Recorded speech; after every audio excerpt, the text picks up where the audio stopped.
¿Qué tal amigos? Ronda 2 de la Copa del Mundo y esta partida que les vengo a traer es entre el número 1 del torneo Magnus Carlsen y el gran maestro ruso Alexei Drift. Veamos qué sucedió.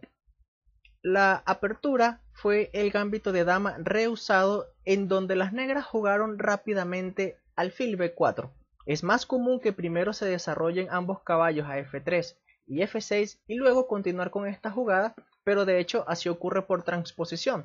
Tras caballo f3 y caballo f6, esto se transpone a la defensa Ragozin, en donde aquí las blancas tienen muchas continuaciones. Por ejemplo, está la más popular alfil g5, que fue lo que ocurrió en esta partida, pero también existe la jugada tranquila e3 o incluso dama a4 jaque.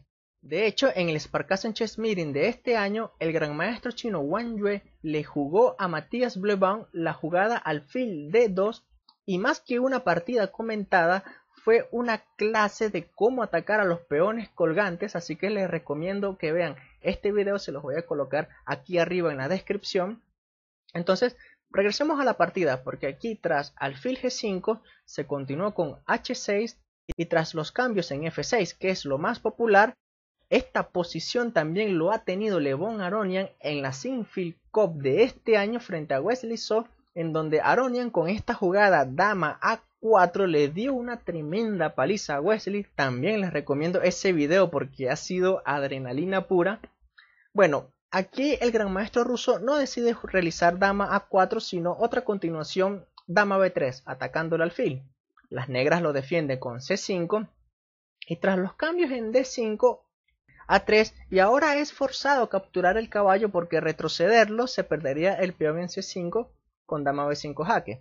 Así que tras los cambios en c3 y dama por alfil, las negras juegan c4. Noten que en el flanco de dama son las negras quienes tienen mayoría de peones, así que es una estrategia básica, es de tratar de crear un peón pasado en donde tienes mayoría de peones, como es en este caso. Tras b3 atacando c4, las negras lo defienden con alfil e6.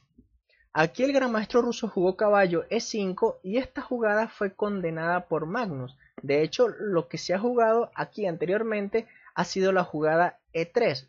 Pero ¿cuál es el inconveniente con la jugada de caballo e5? Ya lo vamos a ver porque eso es lo que justamente Magnus puso en evidencia. Tras enroque, ahora son las blancas quienes deben de buscar preparar el enroque y por eso realizan la jugada e3. Tras caballo c6, aquí viene el inconveniente. ¿Cómo pueden continuar las blancas? Porque, por ejemplo, si se captura en c6, tras peón por caballo, aquí las blancas deben capturar en c4 porque de lo contrario son las negras quienes lo harían y se continuaría con c5 y miren este hermoso rayo X que existe abriendo la posición.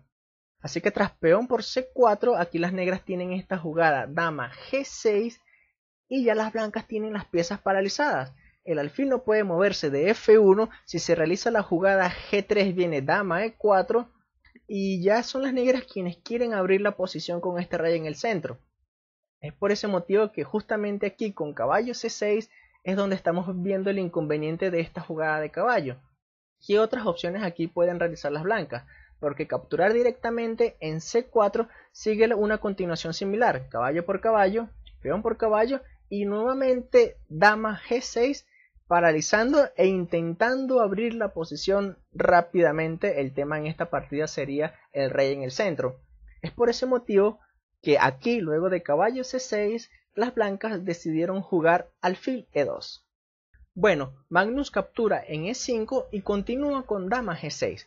Así que las blancas enrocan, pero ahora Magnus encuentra esta idea de 4 y gracias a este avance ahora Magnus tiene un peligroso peón en b3. Tras alfil f3 y torre c8 atacando la dama, Drift la colocó en e3 y ahora Magnus invita al cambio ya que este final es favorable debido a este peligroso peón. Tras torre a b1 tratando de eliminar este peón con la idea de jugar d5, Magnus primero cambia las damas y ahora evita este avance d5 con torre f d8. Tal vez ustedes se pueden preguntar, bueno, en vez de torre f d8, ¿por qué no realizar la jugada torre c3? De hecho, torre c3 es la jugada que Drift estaba esperando. Veamos esta variante porque es muy interesante. Tras torre c3, luego de la jugada d5 y alfil d7, aunque las blancas vuelvan a atacar con alfil D1 y las negras defiendan con alfil A4, Drip tiene mucha compensación luego de esta jugada torre F4, porque luego de B5, a pesar de que las blancas tienen peón de menos, este alfil queda preso. Es por ese motivo que aquí Magnus decide realizar torre F D8, evitando este avance D5, aunque si las blancas quisieran entregar el peón con D5, luego de las capturas, las negras capturan el peligroso peón en B3, pero luego de B6, ahora esta debilidad se va a perder. De hecho, si las blancas aquí continuaran con torre F5, aunque se pueda recuperar el peón jugando F6, la jugada más fuerte es venir en la segunda fila con ambas torres y tienen una posición completamente ganadora. Entonces, aquí luego de torre D8, Drip jugó alfil por peón, y tras torre C3 y D5, noten que ahora no se puede capturar el peón por la clavada, alfil D7 por parte de Magnus, y ahora vino esta jugada torre F4. Uno se puede preguntar, oye, si se está atacando esta debilidad, ¿por qué no venir a defenderla con rey F2? El problema con rey F2 es que ahora bloquea la actividad de la torre y el alfil puede venir a F5 y ya las negras están ganando, porque esta torre no se puede retirar de la segunda fila porque viene el avance de este peón. Y si la torre se coloca en B2, pues se cambian las torres y finalmente este peón le da la victoria a las negras. Es por ese motivo que aquí primero Drip realiza la jugada torre F4 amenazando torre B4, así que Magnus le dice no vas a ir a esa casilla. Ahora sí Drip defiende el peón con rey F2, pero luego de torre B8, si este alfil se va a A6, se continuaría con B2. Drip lo colocó en C6, se cambiaron alfiles y estamos en un final de torres en donde Magnus tiene mucha ventaja. De hecho, en esta posición Drip jugó torre D4 y tras torre C2 y rey F3, este peón avanza una casilla más y se está amenazando torre C1 ganando de inmediato. Así que Drip tuvo que jugar aquí torre D1.